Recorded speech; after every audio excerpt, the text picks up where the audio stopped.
Est-ce que manger plus végétal, que ce soit dans les gras, que ce soit cette partie anti-inflammatoire, ça peut aider pour le cancer ou globalement? Quel est votre avis là-dessus? J'ai pas d'avis, ça dépasse mon domaine de compétences et quand je connais pas, je préfère me taire. C'est tout à votre honneur, ça.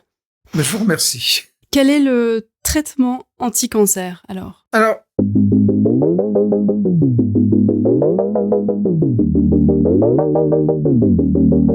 Vous écoutez Révolutions alimentaires, le podcast qui explore chaque mois le meilleur de l'alimentation. Je suis Louise Brouez, agronome et écrivaine. J'anime ce podcast avec Mathieu à la technique et Charlotte et Quentin de Darwin Nutrition dans les coulisses.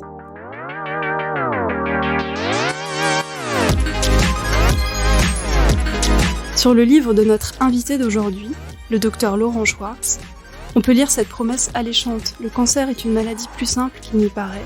Il appelle un traitement simple et non toxique. En effet, avant d'être perçu comme une maladie du génome, le cancer était considéré comme une maladie du métabolisme. Depuis 1924, nous savons que les cellules cancéreuses tirent leur énergie de la fermentation du sucre. Cette piste a été oubliée, et le docteur Schwartz, l'équipe pluridisciplinaire qu'il a constituée, l'ont réouverte et explorée.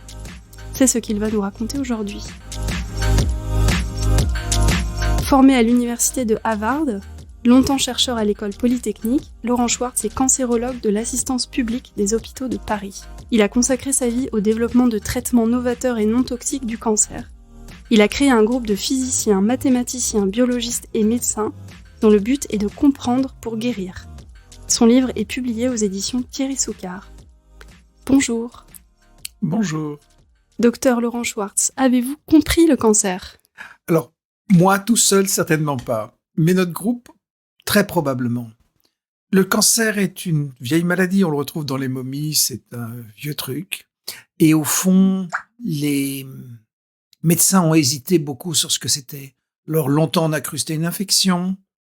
Après, c'est une maladie du génome. Et nous sommes simplement retournés à ce que les anciens savaient, une maladie du métabolisme. Le besoin qu'on a eu de retourner aux vieilles publications tient du fait que le cancer est loin d'être guéri. La mortalité par cancer en France en 1960 est la même que celle d'aujourd'hui, c'est-à-dire qu'on patine dans la choucroute et que quand on est dans une impasse, c'est que les hypothèses mêmes de base ne sont pas forcément les bonnes. Donc on est revenu à ce qu'on pensait sur le cancer dans les années 1920, une fermentation du sucre, et on a compris, et j'aimerais en parler un petit peu si vous m'autorisez, l'importance de la physique dans cette maladie. Est-ce que vous pouvez nous rappeler, vous avez commencé à le faire là, mais en quelques mots, les quelques grandes étapes de la lutte contre le cancer? Alors, dans les années 1800, le cancer est une maladie infectieuse. Les cancéreuses sont surinfectées, ça pue. On les met dans des services très particuliers, loin de tout le monde. Dans les années 1900, on comprend que c'est une maladie de la fermentation, et puis on l'oublie parce que Warburg est un homme très particulier, demi-juif, ayant travaillé sous Hitler, qui était un grand phobique du cancer parce qu'il avait des polypes des cordes vocales. Et il n'est pas parti aux États-Unis, c'est-à-dire que son travail était largement oublié. Et dans les années 1950, on commence à percevoir le cancer comme une anomalie du génome. On est prédestiné à faire un cancer, une maladie d'Alzheimer, ou ce que vous voulez. Et cette démarche centrée par le génome n'a pas débouché sur grand-chose. Donc, on est revenu, nous, à ce qu'on savait avant. Et la question est, si le cancer fermente, aujourd'hui plus personne n'en doute, à quoi c'est dû et comment le traiter? Et Warburg n'a pas cherché le traitement. C'était un scientifique pur. Ce qui l'intéressait, c'était les cellules dans ses boîtes de pétri et de la biochimie, mais le traitement n'était pas son sujet majeur. Et nous, ce qu'on cherche, évidemment, c'est le traitement. Et justement, dans votre livre, vous parlez des trésors cachés de l'industrie pharmaceutique. Il y a beaucoup de choses dans votre livre, donc j'invite les auditeurs à le lire entièrement. J'espère que ça vous donnera envie de le lire, mais vous parlez en particulier de ces trésors cachés. Est-ce que vous pouvez nous expliquer à quoi ça fait référence? L'histoire de l'industrie pharmaceutique est une histoire compliquée. Alors, vous connaissez tous les dérives de l'industrie récente avec les molécules qui coûtent horriblement cher et qui sont d'un intérêt clinique relativement limité. Mais avant l'industrie pharmaceutique, ça a tout de même sorti les molécules de base qu'on utilise toujours, de l'aspirine ou autres équivalents. Le bleu de méthylène, c'est une molécule qui date des années 1876. C'est le plus vieux des médicaments et c'est un capteur d'électrons. Et là, il faut que je fasse un tout petit détour. Il est clair que le cancer fermente, le sucre n'est pas brûlé. Ça, vous avez des dizaines de milliers de publications qui vont dans ce sens-là. Ce que nous, on a compris en retrouvant les papiers d'un autre prix Nobel qui est Sven Jergy, c'est lui qui a découvert la vitamine C, c'est que cette fermentation cancéreuse, et je vous invite à lire le papier de Romain Attal, qui est un des personnes avec qui je bosse, qui vient de sortir, c'est que la fermentation cancéreuse est liée à une chose, c'est une diminution de conductivité électronique. Et qu'il faut enlever ces électrons. Et enlever ces électrons, on peut le faire de façon chimique, et le bleu de méthylène est un capteur d'électrons. Donc on sait en 1893 que certains cancers sont guéris au bleu de méthylène. Tout ça, je ramène à quelques siècles d'aujourd'hui. Dans 1950, il y a un papier remarquable dans Nature, qui est une grande revue, disant les chiens, quand on leur injecte du bleu de méthylène, les cancers des chiens régressent. Puis tout ça tombe dans l'oubli. C'est ce qu'on a fait. On n'a jamais fait qu'un travail d'archéologue. Et le bleu de méthylène est une des molécules clés du traitement du cancer. Il y en a d'autres. Il y a évidemment les chimiothérapies que tout le monde connaît, mais il y a aussi le dioxyde de chlore, l'acide lipoïque, ou ainsi de suite. Plus largement, alors vous parlez aussi dans votre livre des deux cancérigènes redoutables, je crois que c'est comme ça que vous les nommez, qui sont l'inflammation et le vieillissement. Donc la question, c'est comment on freine ces deux facteurs. Alors mon livre, j'ai tout écrit maintenant il y a 2 ans, donc évidemment tout le monde change d'avis. Le vieillissement et l'inflammation sont les 2 cancérigènes principaux, ça c'est aucun problème. Tout ça est évident pour ceux qui font un peu de la recherche, mais on peut pas faire grand-chose contre le vieillissement. On aimerait bien, mais ça marche pas. Je vous le dis, j'ai maintenant 65 ans, mais le sucre, on peut faire quelque chose. Et il y a un facteur qui tient le vieillissement et qui tient l'inflammation, c'est le sucre. Donc, manger moins sucré, ça diminue l'inflammation, ça diminue le vieillissement, et c'est un des facteurs qui tient les 2 cancérogènes principaux, qui sont l'inflammation et le cancer. L'inflammation et le cancer, on le retrouve comme facteur de risque de toutes les maladies, de la psychiatrie à l'anorexie mentale, à l'Alzheimer, à l'inflammation, au cancer et ainsi de suite. Diminuer le sucre, ça a un effet bénéfique pour toutes ces maladies. Alors, je renvoie nos auditeurs aussi à une émission spéciale qu'on a fait sur le sucre. Quand vous dites diminuer le sucre, on parle de quel sucre ? Alors, vous rentrez dans des détails, moi, je peux pas vous aider. Pour moi, évidemment, le fructose est plus dangereux. Ça, il y a consensus là-dessus parce qu'on le remarque pas en réalité.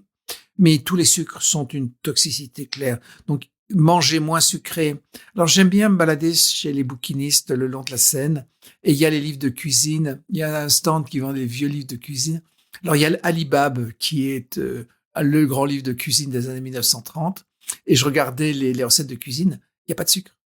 Il n'y a pas de sucre ajouté, vous voulez dire ? Oui, mais même les repas sont peu sucrés en général. C'est des repas en sauce, bien gras et ainsi de suite. C'est ça qu'il faut manger. Voilà. On a fait aussi une émission qui s'appelle Le gras, c'est la vie. Donc vous dites manger moins sucré, j'entends moins de sucre ajouté, moins de sucre simple et moins de sucre en général. Et de façon peut-être un peu plus large, même si ce n'est qu'une partie du traitement ou de la prévention qu'on peut faire, quelle serait une bonne alimentation anti-cancer ? J'entends bien que je suis ici dans un site qui fait essentiellement l'alimentation, mais le cancer, c'est pas que l'alimentation. Il y a beaucoup de gens qui deviennent complètement obsédés par l'alimentation. Alors, ce qui est clair, c'est que je voudrais vous parler un peu d'alimentation, mais je voudrais surtout vous parler du reste.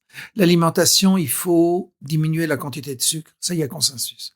Après, passer au régime cétogène pur, est-ce que c'est bon ou pas bon? Il y a un vrai débat. Est-ce que vous pouvez rappeler juste ce que c'est que le régime cétogène, pardon ? Le régime cétogène, c'est un régime à base de gras. C'est-à-dire, on a 50% d'alimentation qui vient de gras, pas mal de protéines et finalement très peu de sucre. Du gras animal ou végétal ? Ça n'a pas d'importance. Mais ce qu'on sait sur le cancer, c'est clairement il y a un problème de fermentation du sucre. On sait que ça capte de la glutamine, donc des protéines. Mais ce dont on se rend compte, c'est que ça capte aussi les corps cétoniques. On imaginait que les corps cétoniques n'étaient pas une alimentation sur le cancer, mais quand on regarde les corps cétoniques radioactifs, ils sont captés par les cellules tumorales. Donc, ce qu'on est là-dedans, dans une discussion où le débat scientifique n'est pas final. Et au fond, on ne sait pas très bien. Moi, ce que je dis quand je vois des patients, clairement, aux obèses de maigrir, ça c'est évident, de diminuer l'apport en sucre. Je leur conseille un régime hypoglycémique À quel point il faut augmenter le gras, au fond, moi, j'en sais rien. Et je discutais avec une équipe de scientifiques au Canada.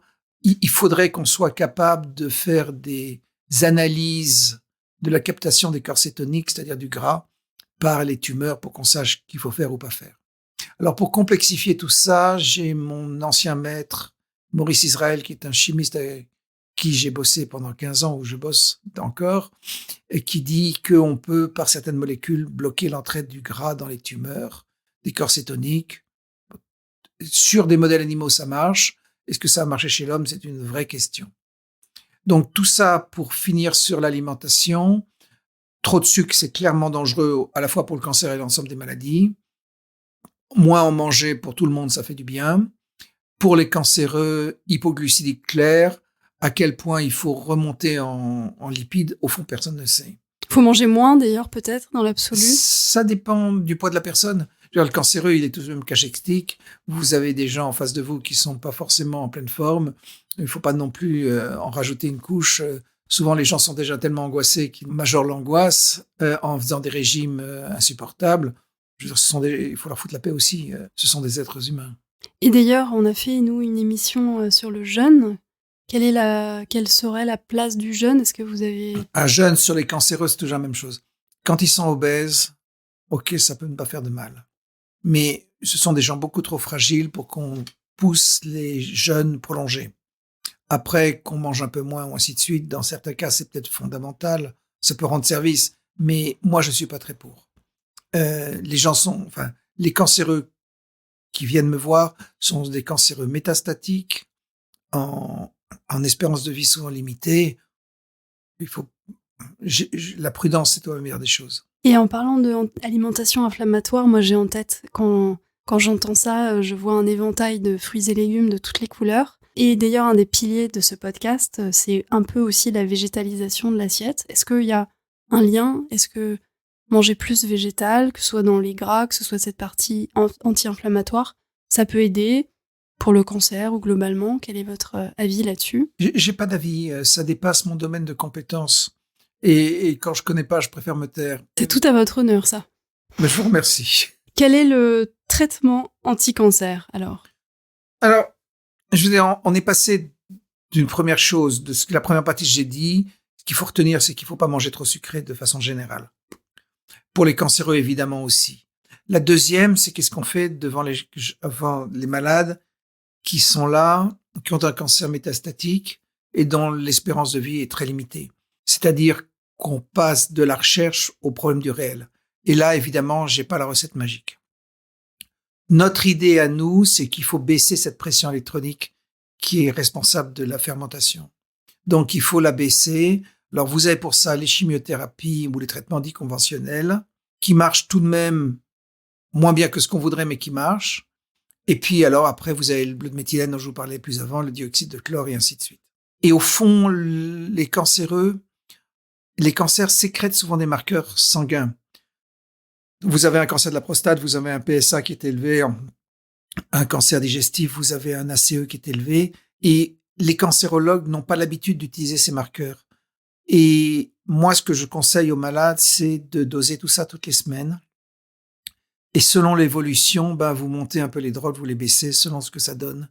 Faut tâtonner dans ces trucs-là, on en est encore là. On aime bien aussi clôturer, terminer par des choses un peu plus pratiques, concrètes à mettre en œuvre pour les personnes qui nous écoutent.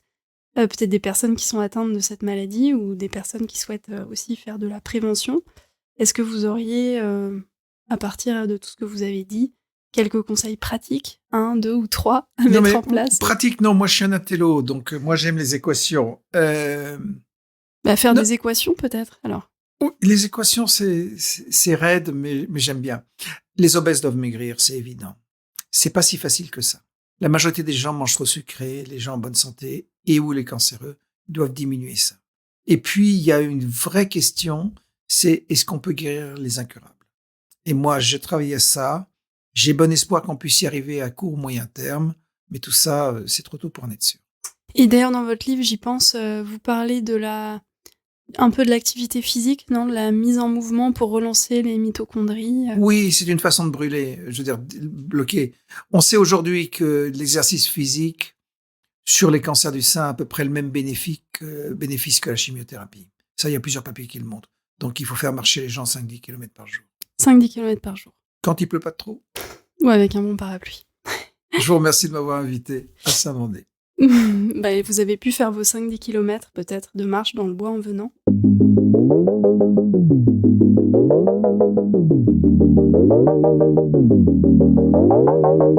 Merci beaucoup à vous d'être venu ici.